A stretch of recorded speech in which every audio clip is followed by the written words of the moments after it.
ഈ അടുത്തായിട്ട് ഞങ്ങൾ നടത്തിയ ക്ഷേത്ര ദർശനത്തിലൊന്നായിരുന്നു ഈ ഒത്തൻറ്റിക് മസാല ദോശ ആൻഡ് ഗോളി ബജിയൊക്കെ കിട്ടുന്ന ഉടുപ്പി.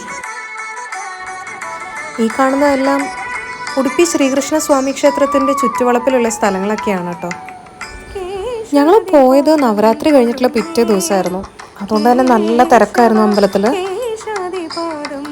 നല്ല ക്യൂവും എല്ലാം ഉണ്ടായിരുന്നു. അതുകൊണ്ട് ഞങ്ങൾ രാവിലെ കയറിയില്ല. ഞങ്ങളൊരു 3-3:30 ആയപ്പോഴാണ് കയറിയത്.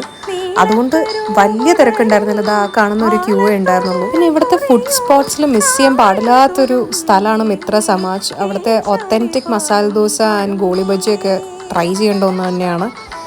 പിന്നെ രാത്രി ഇപ്പോൾ ഭയങ്കര കളർഫുള്ളായിരുന്നു. നവരാത്രിയുടെ ഭാഗമായിട്ട് കുറേ പ്രൊസഷൻസും ടാബ്ലോസൊക്കെ ഉണ്ടായിരുന്നു. ചുരുക്കം പറഞ്ഞ് ഞങ്ങളന്ന് എല്ലാ ദേവന്മാരെയും ദേവിമാരെയും കണ്ടു കേട്ടോ. ഇവരൊക്കെ ഇങ്ങനെ കണ്ടിരിക്കാൻ തന്നെ നല്ല രസമായിരുന്നു. ഒത്തിരി ലേറ്റായിട്ട് ഞങ്ങൾ പക്ഷെ നിന്നില്ലായിരുന്നു. പിറ്റേ ദിവസം രാവിലെ കൊല്ലൂർ മൂകാംബികയ്ക്ക് പോകാനുള്ളതുകൊണ്ട്. മൂകാംബിക ക്ഷേത്രത്തിൽ ദർശനം നടത്തുന്നതിന് മുന്നേ ആയിട്ട് നമ്മൾ ആദ്യം ചെയ്യേണ്ടത് സൗപർണികയിലെ സ്നാനമാണെന്നാണ് പറയുന്നത്. ഞാൻ ജീവിതത്തിൽ ആകെ 3 പ്രാവശ്യം മൂകാംബികയിൽ പോയി തൊഴുതിട്ടുള്ളൂ. അതെനിക്ക് എപ്പോഴും തോന്നാറുണ്ട് അതൊരു നിമിത്തമാണ്, അല്ലെങ്കിൽ അമ്മ വിളിച്ചാൽ മാത്രമേ നമുക്ക് അങ്ങോട്ട് പോകാൻ പറ്റുള്ളൂ എന്നുള്ളത്. നമ്മൾ എത്ര പ്ലാൻ ചെയ്താലും നടക്കില്ല.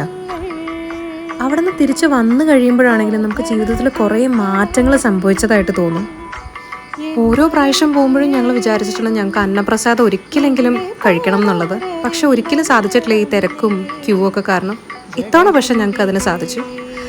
തൊഴുതിറങ്ങി മനസ്സ് നിറഞ്ഞ് ഭക്തിയോടുകൂടി കഴിക്കുന്നതുകൊണ്ടാണോ എന്നറിയില്ല, നല്ല രുചിയായിരുന്നു ആ ഭക്ഷണത്തിന്. അങ്ങനെ മനസ്സും വയറും ഒക്കെ നിറഞ്ഞ് ഒരു പ്രാവശ്യം കൂടി അമ്മ നമ്മളെ വിളിച്ചിരുന്നെങ്കിൽ എന്ന് ആഗ്രഹിച്ച് തിരിച്ചു മടങ്ങി.